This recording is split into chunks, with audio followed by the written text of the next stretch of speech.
10ஆம் வகுப்பு தமிழ் இயல் 8 43 கொஸ்டின் முதலே பார்த்துட்டோம். இப்போது 44வது கொஸ்டின். சிந்தித்து அறிந்து கொள்ளும் அறம் எத்தனையாம் தரமானது என குறிப்பிடப்பட்டுள்ளது? 2ஆம் தரமானது. இயல்பாக அறியும் அறம் எத்தனையாம் தரமானது?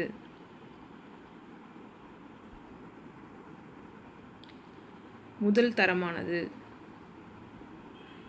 சங்க இலக்கியங்கள் காட்டும் அறங்கள் எந்த தரத்தை சார்ந்த அறங்கள் எனலாம்?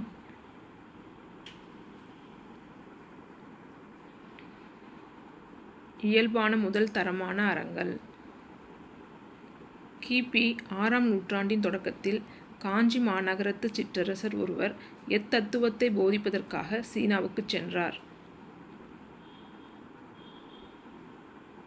பௌத்த சமயத்தின் ஜென் தத்துவம்.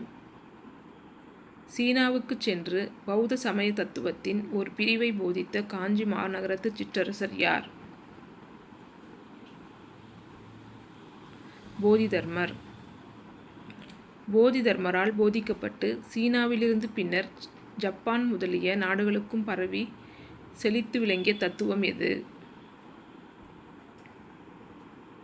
ஜென் தத்துவம்.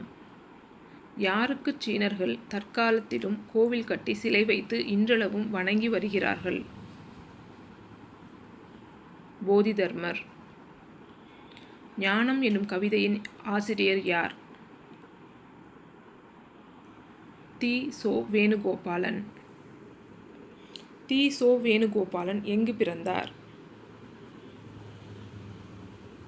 திருவையாறு. தி. சோ. வேணுகோபாலன் எந்த கல்லூரியில் எந்திரவியல் பேராசிரியராக பணியாற்றினார்? மணிப்பால் பொறியியல் கல்லூரி. தி. சோ. வேணுகோபாலன் எந்த காலத்து புதுக்கவிஞர்களில் ஒருவராக கருதப்படுகிறார்? எழுத்துக்கால. ஞானம் என்னும் நமது பாடப்பகுதி கவிஞரின் எந்த கவிதை தொகுப்பில் இடம்பெற்றுள்ளது? கோடை வயல். கீழ் வருவனவற்றுள் தி. சோ. வேணுகோபாலன் மற்றொரு கவிதை தொகுப்பு எது? மீட்சி விண்ணப்பம். இயக்கமே உலகம் நிலைத்திருப்பதற்கான அடிப்படை இக்கருத்து எந்த பாடலின் நுழைமுன் பகுதியில் குறிப்பிடப்பட்டுள்ளது? ஞானம். சாளரத்தின் கதவுகள் சட்டம் காற்றுடைக்கும். இக்கவிதையில் சாளரம் என்பதன் பொருள் என்ன? ஜன்னல். அறப்பணி ஓய்வதில்லை ஓய்ந்திடில் உலகமில்லை என்று பாடியவர் யார்? தி. சோ. வேணுகோபாலன். கவிஞர் கவிதையில் குறிப்பிடும் காலக்கழுதை கட்டெரும்பான ஆகிய சொற்கள் எதனை குறிக்கின்றன? காலத்தின் வேகத்தையும் சுறுசுறுப்பான தொடர் உழைப்பையும். அன்று துடைத்தேன் சாயம் அடித்தேன் புது கொக்கி பொருத்தினேன். இத்தொடர்கள் உணர்த்தும் மனித கடமை எது? அறப்பணியை தொய்வில்லாமல் தொடர்ந்து செய்வது.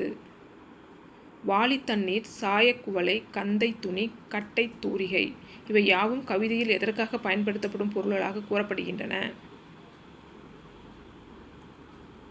அழுக்கையும் தூசியையும் துடைத்து சுத்தப்படுத்தும் பணிக்கு, அறப்பணிக்கு. கவிதையின்படி தனக்கான பணிகளோ உலகிற்கான பணிகளோ அவை எதனை சார்ந்து வளர வேண்டும்? அறம். கடல் அலைகளைப் போல் பணிகளும் ஓய்வதில்லை. இக்கூற்றின்படி அலைகள் ஓய்ந்திடின் எது இல்லை? கடலும் இல்லை உலகமும் இல்லை. கூற்று ஏ. தி. சோ. வேணுகோபாலன் எழுத்து கால புதுக்கவிஞர்களில் ஒருவர்.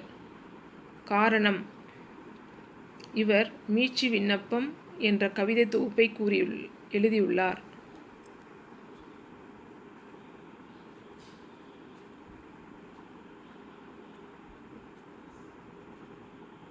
கூற்று காரணம் இரண்டும் சரி. காரணம் கூற்றை விளக்குகிறது. காலக்கணிதம் எனும் கவிதையின் ஆசிரியர் யார்? கண்ணதாசன். மனம் எனும் வயலில் சொல்லேர் உழவனாக சிந்தனை விதையை தூவி என்று கவிஞரின் பணியை சிறப்பிக்கும் பகுதி எது? நுழைமுன். கவிஞன் யானோர் காலக்கணிதம் கருப்படு பொருளை உருப்பட வைப்பேன்.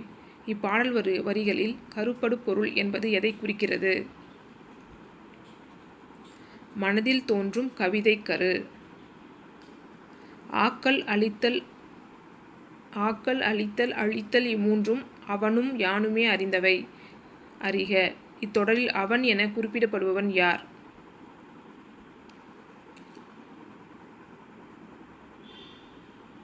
இறைவன், பிரம்மன், முத்தொழில் புரியும் கடவுள். மாற்றம் எனது மாநில தத்துவம், மாறும் உலகின் மகத்துவம் அறிவேன் என்ற புகழ்பெற்ற வரிகளுக்கு சொந்தக்காரர் யார்? கண்ணதாசன். தலைவர் மாறுவர், தர்பார் மாறும், தத்துவம் மட்டுமே. கோடிட்ட இடத்தை நிரப்புக. தலைவர் மாறுவார், தர்பார் மாறும், தத்துவம் மட்டுமே அட்சய பாத்திரம்.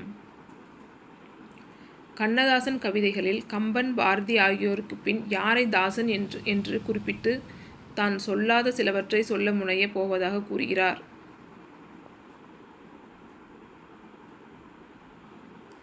தாசன். பாரதிதாசனைத்தான் தாசன் என குறிப்பிட்டுள்ளார். கண்ணதாசன் இயற்பெயர் என்ன? முத்தையா. கண்ணதாசன் இன்றைய எந்த மாவட்டத்தின் சிற்றூரான சிறுகூடல்பட்டியில் பிறந்தார்? சிவகங்கை. கண்ணதாசனின் பெற்றோர் யார்? சாத்தப்பன், விசாலாட்சி. கண்ணதாசன் எந்த ஆண்டு கலங்காதிரு மனமே என்ற பாடலை எழுதி திரைப்பட பாடலாசிரியர் ஆனார்? 1949. கண்ணதாசன் தனது திரைப்பட பாடல்கள் வழியாக எளிய முறையில் மக்களிடையே எதனை கொண்டு சேர்த்தார்? மெய்யியலை, தத்துவத்தை. கண்ணதாசன் எந்த புதினத்திற்காக சாகித்ய அகாதமி விருது பெற்றார்? சேரமான் காதலி. தமிழக அரசின் அரசவை கவிஞராக சிறப்பிக்கப்பட்டிருந்தவர் யார்? நாமக்கல் கவிஞருக்கு பின் கண்ணதாசனும் அரசவை கவிஞராக இருந்தார். தமிழக அரசின் அரசவை கவிஞராக சிறப்பிக்கப்பட்டிருந்தவர்கள் நாமக்கல் கவிஞர், கண்ணதாசன்.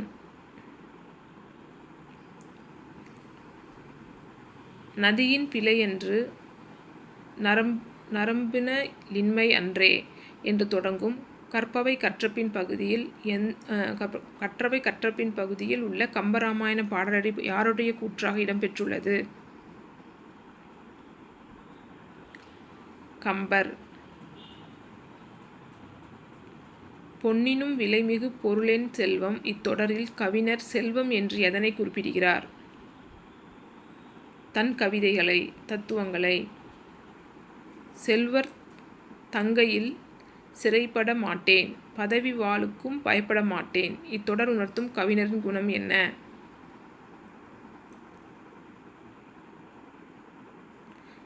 செல்வர் தங்கையில் சிறைப்பட மாட்டேன், பதவி வாளுக்கும் பயப்பட மாட்டேன். இத்தொடர் உணர்த்துவது துணிவு, மானமும் சுதந்திர உணர்வும். இறந்த பின்னாலே எழுதுக தீர்ப்பு என்று கவிஞர் யாரிடம் கூறுகிறார்? தன்னை இகழ்ந்து பேசுவோரிடம். உள்வாய் வார்த்தை உடம்பு தொடாது, நானே தொடக்கம் நானே முடிவு. இப்பாடல் வரி இடம்பெற்றுள்ள கவிதை தொகுப்பு எது? கண்ணதாசன் கவிதை தொகுப்பு.